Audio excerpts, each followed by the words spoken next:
The Holy Gospel of our Lord Jesus Christ, according to Luke. Glory to you, Lord Christ.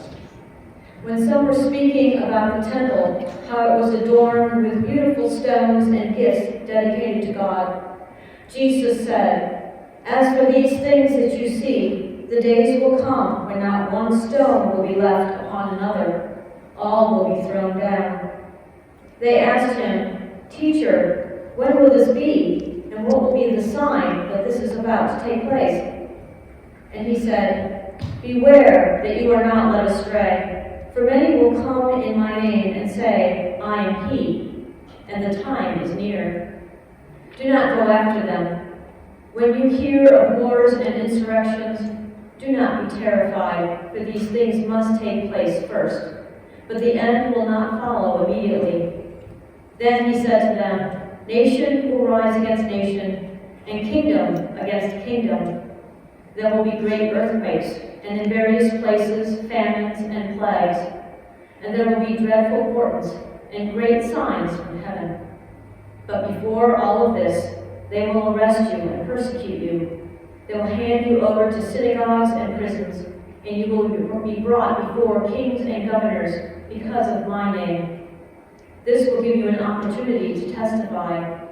So make up your minds not to prepare your defense in advance, for I will give you words and wisdom that none of your opponents will be able to withstand or contradict.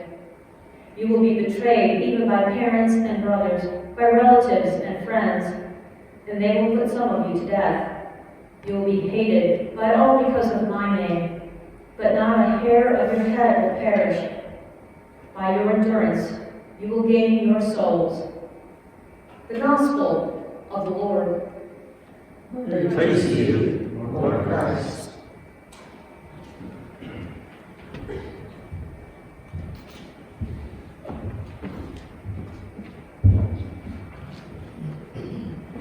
Please be seated. All right, I need you to wiggle your tongues. Got it? Got it? All right, now I need you to wiggle your toes. Feel them? All right, now I need you to wiggle your hands. All right, put your hands together. And I want you to look at your hands. You see those calluses? See your wrinkles? See scars? Don't turn them over. See all those scars and all those little dings from life? The things that we just moved around, that I called your attention to, these are the instruments that God has given us to do His work. This is exactly what St. Paul is talking about to the Thessalonians thousands of years ago. Do God's work. Don't be idle. Don't be a busybody. But labor for the goodness and the praise of God. As God equips us with our hands and our feet and our mouths to do His work, to bring His glory into the world. And so a lot of people in North Augusta know me because I wear my sneakers.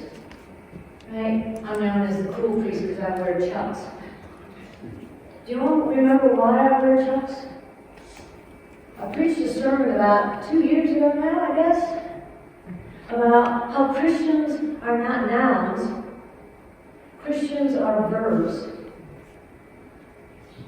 To be a Christian means to be an instrument of God. It means to be laboring day in and day out to keep God alive and present amongst all of us. And so I wear my sneakers every day because that's how I remind myself with every step that I am to be a verb for God. Not for my own ego, not for the press or for what other people think of me, but for God. And so as I said this week with the scriptures, St. Paul specifically talks about imitating. St. Paul goes with his friends And he goes into Thessalonica as examples of how to live this godly, laborious life. And so who can we use today in our culture, in our world? Who can we use as an example of how to live this godly, divine, laborious life? And so I came across an older gentleman who is 95 years old and works every day, either building houses or Sundays, preaching and teaching Bible studies. This older man entered the world in a very plain and simple way in Plains, Georgia. Anybody been to Plains, Georgia lately? No? I've only had one parishioner who said he's been to Plains, Georgia. Oh, Bart's been to Plains, Georgia. If you blink, you missed it. This man was born to parents who owned a peanut farm. Coming to life? This man also became our 39th president, Jimmy Carter. He left the presidency and he went back to do God's work. And at 95 years old, Jimmy Carter still has scars and calluses on his hands, and if you ever see pictures of his hands are worn out. His hands are worn out doing the work of God. Building houses for people who would not normally be able to have a house. And on Sunday mornings, he gets up and he goes to his Baptist church to preach and to teach. He went from president to preacher and teacher and servant of God. He is an epitome of an example of what we should all strive to be. A 2002 Nobel Peace Prize winner. Because he uses his hands and his feet and his tongue for the glory of God.